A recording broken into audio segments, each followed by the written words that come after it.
Entonces, España, por ejemplo, es un país donde hay bastante ahorro, es un país desarrollado, es un país relativamente rico a nivel mundial, y, por ejemplo, en este momento las familias españolas tienen un ahorro financiero de 3 billones de euros. Es decir, el ahorro financiero de las familias españolas, familias y empresas, es de 3 billones de euros. El problema es que las familias, las empresas, las pymes, los autónomos no tienen herramientas para utilizar bien esos ahorros, y la estadística es asombrosa. Fíjate, la mayor parte de este dinero está invertido en productos que no generan rentabilidad. Cuentas de ahorro, cuentas a la vista, depósitos con una rentabilidad ínfima. Pero mira, hay 800.000 millones aproximadamente, 850 millones según los últimos datos de Inverco, en fondos de inversión colectiva, ¿no? En fondos de inversión y equivalentes. 850.000 millones. Carlos, te hago una pregunta. ¿Cuál ha sido la rentabilidad media anualizada que han tenido estos 850.000 millones de euros de ahorro españoles en fondos de inversión en los últimos 5 años? Pues te diría que menos de la mitad que el SP500 o algo así, porque los fondos que se Te has venido muy arriba. Muy arriba. Te has venido muy arriba. ¿El dato concreto sabes cuál es? De Inverco, lo puede consultar cualquier persona que esté viendo.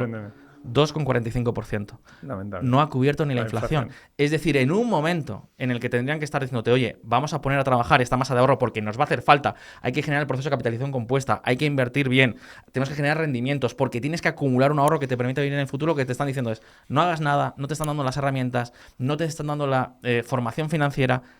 Y es desastroso. De hecho, una de las diferencias de riqueza entre las familias americanas y las familias españolas, Óscar lo apunta mucho en Visual Economic, es precisamente la inversión en bolsa. En Estados Unidos la gente tiene muy interiorizado la importancia de invertir, no solo en bolsa, pero invierten mucho en bolsa. Por ejemplo, el 60% de las familias de Estados Unidos están invertidos en la bolsa. En España es del 10%. Claro. Y probablemente de ese 10% que está invertido en bolsa esté asesorado por un gestor bancario cuyos incentivos no son a que su dinero crezca, sino prácticamente a gestionar su dinero para cobrar comisiones, y les dice, o sea, lo típico es una persona mayor, o ni siquiera mayor, pero igual 30, 40 años que no sabe mucho de finanzas, va al banco, oye, ¿dónde puedo meter mi dinero de forma segura?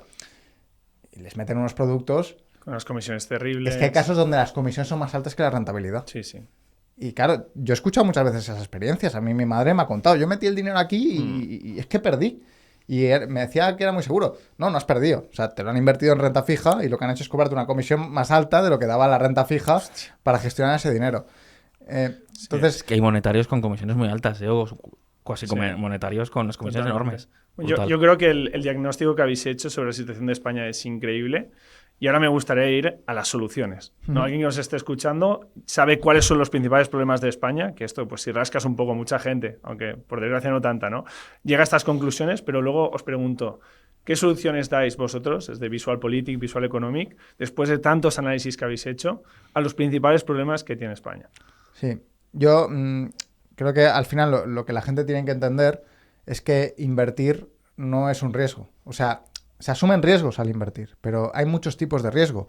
Y hay un ejemplo muy claro. Si tú no inviertes, si tú dejas tu dinero en el banco, en el largo plazo, en 20, 30, 40 años, o incluso menos, 10, 15 años, ese dinero, que probablemente no pierdas si el banco no quiebra, va a valer muchísimo menos. La inflación lo va a devorar. No va a valer absolutamente nada. Vas a perder dinero.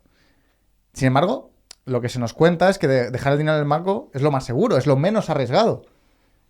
Pero en el largo plazo no es lo menos arriesgado, te diría que es lo más arriesgado. Es el mayor error que probablemente puedas cometer. Ahora bien, invertir en bolsa, en materias primas, en derivados financieros, si sabes hacerlo, en inmobiliario, en diferentes mercados, de hecho puede ser una acción, o sea, una actitud frente a tu ahorro que puede ser bastante rentable. De hecho, es rentable en el largo plazo. Sí que es verdad que en el corto plazo, pues por ejemplo, la bolsa te puede bajar, ¿no? Te puedes perder en un año un 20%. Ahora bien, también hay que saber que no solo se puede invertir en bolsa y que de hecho una de las recomendaciones más importantes que la gente tiene que recibir es, oye, tú puedes invertir y que mientras inviertes en una cosa, inviertas en otra que te compense los riesgos que asumes. Esto es algo que con la crisis, con la guerra de Ucrania se vio muy claro. Después de la guerra de Ucrania la bolsa se desplomó bastante. ¿Qué subió? De hecho, esto es algo que hemos experimentado en nuestro fondo de inversión en Baltea Global. Materias primas, petróleo, gas natural. Claro, si nosotros estamos invertidos en bolsa y la bolsa cae, pues porque hay miedo, pero por otra parte estamos invertidos en materias primas, en oro, por ejemplo. El oro es un activo refugio, ¿no?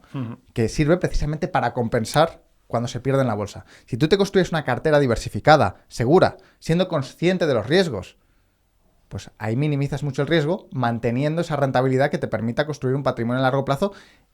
Un patrimonio que al final lo que te va a dar es seguridad, confort. Decir, oye, si pierdo mi puesto de trabajo, puedo tener otra serie de ingresos, que además hemos hablado de la economía española. La economía española va mal, va a ir probablemente a peor. Ya no solo por una cuestión de que nos vayan a cobrar impuestos, sino porque simplemente los salarios no van a subir. Oye, yo vivo en España, yo no quiero depender de mi salario español. Yo quiero depender de la economía americana, que va cada vez mejor. Yo quiero depender de lo que pase en Australia, en Suiza, en países que van bien. Yo lo puedo hacer, Claro. invirtiendo en empresas de esos países, por ejemplo. Ya no es solo una cuestión de capitalización del ahorro y de rentabilidad del ahorro. Es una cuestión de yo voy a empezar a recibir ingresos de otros lugares, de otros países, de otros tipos de activos que no dependen de... que al final no afectan tanto a mi salario, y eso me va a acabar dando mucha seguridad en el largo plazo, ¿no? Y a raíz de ahí, dándonos cuenta de esto y de que precisamente, esto suena muy bien decirlo, pero la gente no tiene herramientas para hacer esto. Le hablas de diversificación, vale, diversificación, ¿qué hago? Invierto en las mejores empresas americanas en el S&P 500. Igual ahí no hay tanta diversificación. Es que de hecho en el S&P 500 no hay mucha diversificación. Depende mucho del sector tecnológico ahora mismo, por ejemplo. Bueno, pues invierto en un índice MSCI World, que es muy famoso, ¿no? Bueno, deberías saber que, no sé si es el 70% del MSCI World, Es Estados Unidos. es Estados Unidos. O sea, que al final estás invirtiendo en Estados Unidos en el S&P 500 de nuevo, ¿no?